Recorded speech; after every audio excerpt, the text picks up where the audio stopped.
President Biden diagnosed with prostate cancer. That's why I and so damn many other people I grew up have cancer, and why can't for the longest time.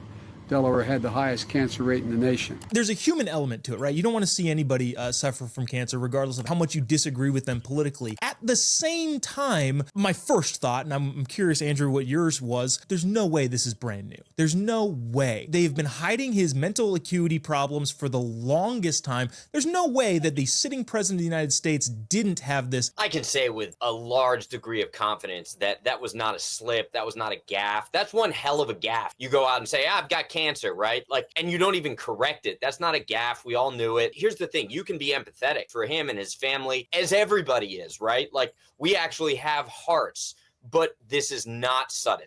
Like, this has been going on. We've watched it with our own eyes. None of us need a medical degree to tell you that he's been falling apart. And now we can connect the dots knowing that he went out there and said that. It's a sad situation, but it's also a sad situation for the credibility or the lack thereof of the entire machine that was propping him up and telling everybody that he was fine. So yes, I feel bad for anybody. I pray. I'm a Christian. I pray for everybody, all that good stuff. But this guy's an evil man, and his whole family is very evil. They lied to the American people for many years. Let's not forget the past. We want to be kind. They released this at the right time for the book, for money, because, they want this guy to leave on a good note. This guy was the worst president this country has ever had. Probably the worst president the world has ever had. And we have to speak the truth. Do I feel bad for anybody having cancer? Of course I do. Yes, all that good stuff. But this guy wanted our president to be killed. This president did a lot of bad stuff for not only our country, but the rest of the world. Remember the last time he was on the beach? There's a guy with cancer, right? On the beach getting tan. Then he has the best medical team anybody on this planet could ever have.